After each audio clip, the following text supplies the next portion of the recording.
हम आपके सम्मानित चैनल के माध्यम से इस भारतवर्ष के कायस्थ समाज के नाम भी एक संदेश देना चाहते हैं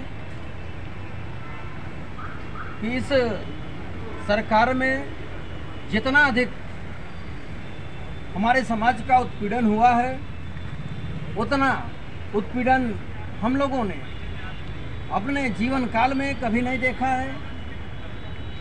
अभी लगभग 2 से 3 माह पहले प्रतापगढ़ में लोकतंत्र के चौथे स्तंभ कहे जाने वाले मीडिया पत्रकार बड़े भाई शलभ श्रीवास्तव की बेरहमी से हत्या कर दी जाती है। वो एक गैर कानूनी काम का विरोध करते हैं, जहरीली शराब के ऊपर कवरेज करने के लिए जाते हैं। शराब माफिया और सिंडिकेट ने उनका बेरहमी से हत्या कर दिया। जनपद बलिया में आगे बढ़ते हैं तो भगवान चित्रगुप्त के मंदिर के ऊपर असामाजिक तत्वों ने उसको व्यावसायिक भवन बनाने के लिए बसंत लाल श्रीवास्तव के सर पे गंभीर चोटें ईंट और कूचे से किया था।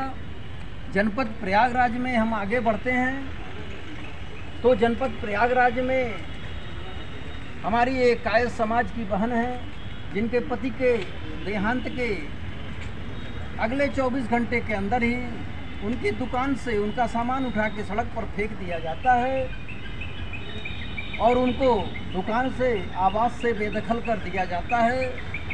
हमने पूरे भारतवर्ष में अपनी 90 इकाइयों के माध्यम से इस सरकार को, इस प्रशासन को एक चेतावनी दिया है और आज पुनः हम एक चेतावनी देना चाहते हैं कि कायस्थ समाज का जो लगातार उत्पीड़न चल रहा है, ये उत्पीड़न अब कायस्थ समाज बर्दाश्त करने की स्थिति में नहीं है। और सबसे बड़ी बात, एक बड़ी पुरानी कहावत है कि चिराग तले अंधेरा, वो एकदम से चरित्रार्थ हो रहा है। आपको बताना चाहते हैं, लखनऊ में जनपद 21 साल के नवयुवक जो कि माननीय सूबे के मुखिया के कार्यालय में मीडिया सलाहकार के रूप में कार्यरत था, वो 21 साल का बच्चा, उसको मानसिक रूप से इतना परेशान किया गया जातिगत आधार पे, उसने मजबूरी में